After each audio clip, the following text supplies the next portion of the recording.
Estamos a falar de uma sociedade, a sociedade nobre portuguesa, do antigo regime, extraordinariamente devocional.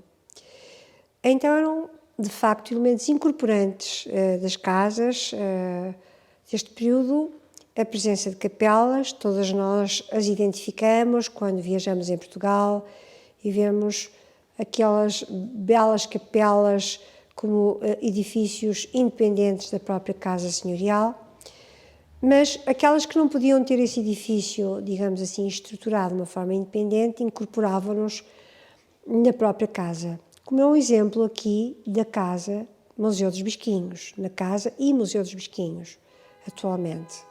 De facto, a casa dispõe de uma capela dos finais do século XVIII, que não está apresentada ao público, e ilustra também, através deste espaço, o oratório. Casas como estas tinham inúmeros oratórios, porque eram casas habitadas por muitas pessoas. A família era integrada pelas pessoas de sangue, era integrada por pessoas protegidas, por capelães, por muitos criados e por escravos também. Esse era o conceito de família que existia no antigo regime e, concretamente, na casa portuguesa no século XVIII. Portanto, a presença de espaços onde realmente as pessoas que habitavam a casa pudessem dedicar à oração, à devoção, eram muito importantes. Sabemos, portanto, que existe a capela e temos notícia que houve bulas papais autorizando a existência de oratórios nesta Casa dos Bisquinhos. Estes oratórios estavam, por conseguinte, com permissão, não só para orações, mas também para cerimónias, casamentos, batizados, etc.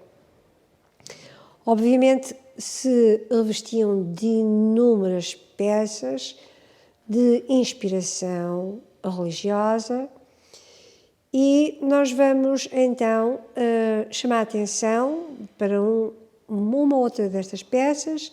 No caso deste oratório, temos aqui à minha esquerda este armário oratório de dois períodos, séculos XVII e século XVIII.